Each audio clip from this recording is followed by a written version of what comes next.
Yo, what up? It's a tip of the week, and today we're going to discuss complications after the extraction process. So post-op. If you love this tip and want to go deeper, check out this course. I can describe this course in one simple phrase: surgical coaching in your office.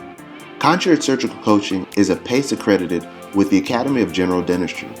This course offers an innovative approach to surgical and implant dentistry that can help you achieve your goals. Concierge Surgical Coaching gives you affordable prices, hands-on training, how to handle complications, step-by-step methods for best results, and how to discuss patient finances and your return on investment. Gain the skills you can use now on your patients for tomorrow that could achieve your production, clinical goals while never booking a flight for education again. Start earning CE today. Enroll at jaredwdds.com. So basically, a patient's coming to you and say, hey, doc, I'm in pain. These are going to be the common things that you'll probably see that'll either come to your office or they'll be blowing up your phone to get in contact with you. Well, number one is this. They're probably going to deal with some pain. Now, anytime you do an extraction, you want to let the patient know the pros, the cons, and alternatives, or the post-operative instructions that they're going to need verbally and written. Get in the habit of doing both. And just to take an aside, what I like to do with my patients is give them the instructions like this. I say, no rinsing, spitting, or using any straws.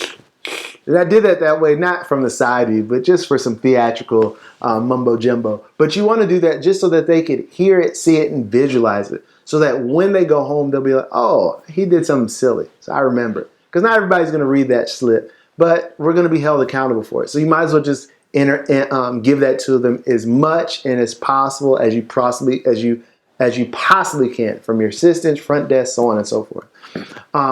But that's going to be one of those main things, that post-op pain. Once you got through that, then you got to diagnose, the main thing that an individual is going to suffer from when they're having extraction, especially on the lower jaw, is going to be a dry socket, or a big term for alveolar osteitis, big term for inflamed bone.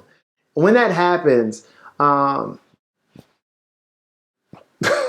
sucks. I mean, there's really not too many things you can do, but I'll share it with you. That's going to be the complication. You want to let the patient know ahead of time. Now, you don't want to tell them, because then they're going to be thinking and researching and make the situation worse, but you just want to be prepared for that. So when it happens, you'll be like, okay.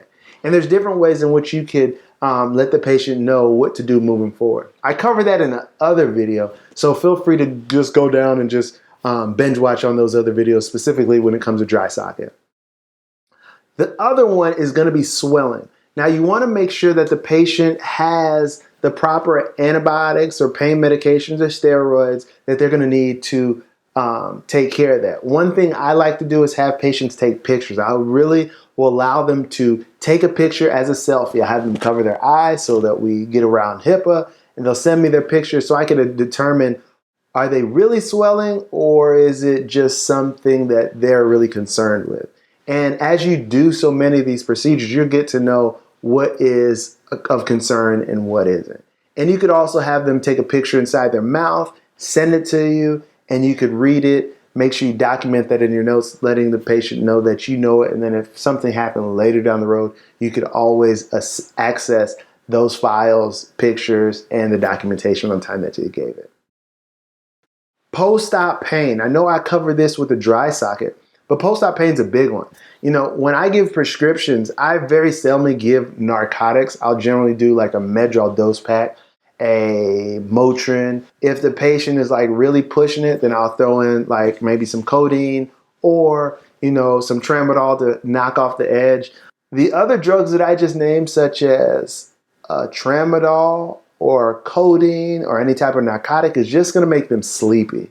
And because that there is such a huge issue with controlled substances, I just hit them with those medications. And if they come back to me, then I'll dish them out as needed. But I'm not going to just give it to them because it's just going to be a hassle.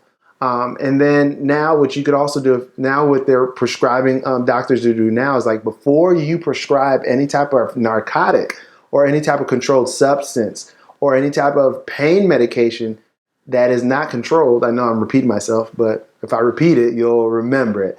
But any type of controlled substance, they want you to look up a report on a patient just to make sure that they're not coming to you, to your colleague, to your friend down the street, to your auntie and uncle who are Oxford doctors or pharmacists, and getting this information from you. And so I'm just doing this so that you're covered each and every time.